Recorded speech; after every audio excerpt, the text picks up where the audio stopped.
Would you be open to connecting us with, your demonologist friend? Sure, I'm sure. totally fascinated by this title. Like, first of all, how do you become a demonologist? And then I just can imagine that the stories they have also are like, We actually spoke, he and I, he's in the military and or about to get out of the military. And we actually spoke about this case out in New Mexico. We were both speaking at a convention out there. And I met him at a convention in Alabama. We were in tables beside each other and we were just kind of talking. I hadn't told him anything about the house. And so after I had been going in this house for a year and a half, the homeowner is like, so I've got family that wants to move in and we're going to fix this house up. And she's like, now that you found all this stuff in there, can you get rid of it? And I'm like, I don't, I don't cross over. I don't, I yeah, don't do that. And yeah. so I said, but I may know somebody that can help. And so I reached out to, and he told me after, he was like, if you ever have a need or anything, he was trained. If you guys watch horror movies or anything, Ed and Lorraine Warren, so, Yes. yeah, with The Conjuring. So Yeah. he was trained under Dave Considine, who was trained by the Warrens. And Mhm. Wow. so, yeah, so I was like, Some I real mean, shit. Like, that's yeah, intense. That's, Yeah. like that's scary to me. it I it was it raised was Catholic, scary. so I, like, definitely have that fear Okay. of the demons and whatnot personally. Okay, Oh, see, so maybe I it's just was me wanting to interview the demonologist. well, Me it's too scared, wild. Alyssa. It's wild because, the things that happen so I was raised Southern Baptist and, we just have potlucks. We feed them. We don't do, you know, we don't do demonology and stuff.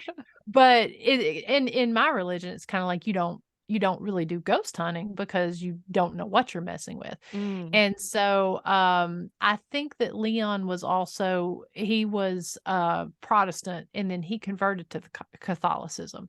And so, you had myself and my videographer. My videographer is actually a pretty popular Christian music artist. Oh, And that's so you have him, and then my friend Tiffany that does some of the darker stuff, she was raised Protestant, but she tends to be more on the Wiccan side of things. And mm. so we kinda had this vast array of religions, and, you see on TV, you see, all of a sudden people's heads are spinning and all this crazy stuff is happening. And I asked, Leon, who he's going to be, he's going to seminary after he gets out, or he's in seminary now while he's in the military and gonna be a priest after he gets out.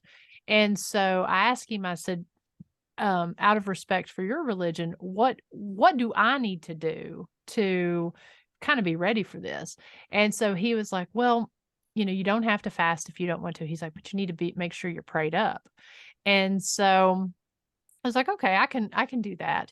And things were happening. We had it scheduled for 1 week, and things were happening on his end that caused him and his partner to not be able to come in, and they had to postpone it a week.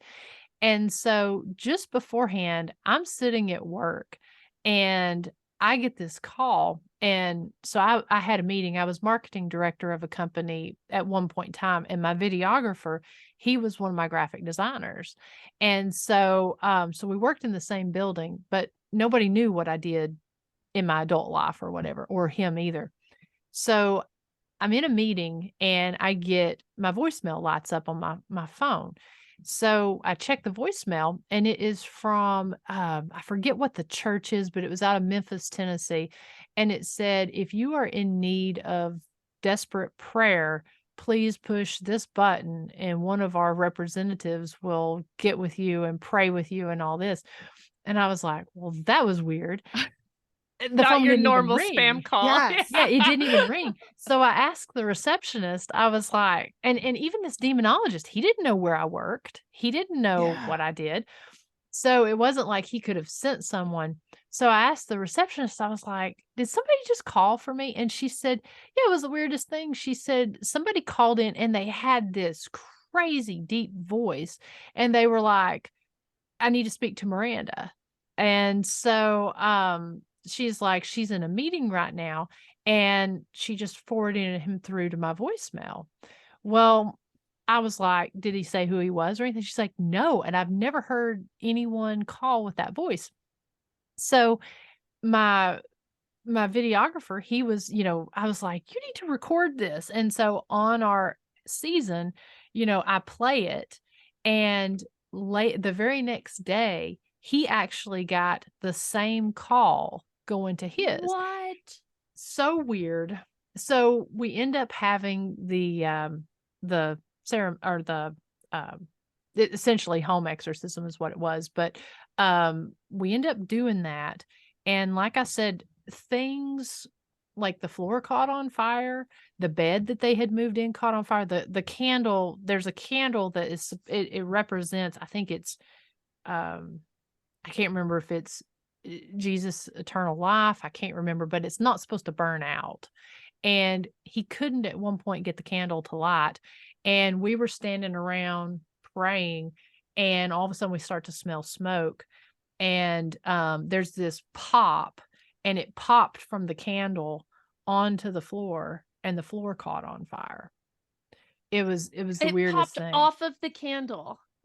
It just, as we're praying, it's just like, and onto the floor. And that's when we're starting to smell this smoke smell. And then you start to see it come out of the floor. And after we got that put out, same thing, all of a sudden the bed starts to catch on fire. Oh my God. Now, had we not out smelt of there. it, yeah, if we hadn't smelt it and we had gone on, it was a 10-hour exorcism. Whoa. And Oh my Lord. we had to have signs of departure. I mean, it was wild. And like I said, Leon was really cool about allowing us to film, and we were like very careful about putting it together, because obviously a lot of things you don't want to show. Yeah. And but my friend Tiffany, who is Wiccan and everything, she was like, I didn't get one of those calls. She came down to see me.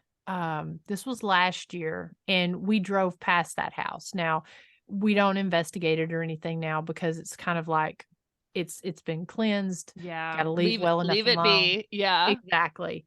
And so we drove past it, and she went back home, and she got a call. She actually got a call on her home phone.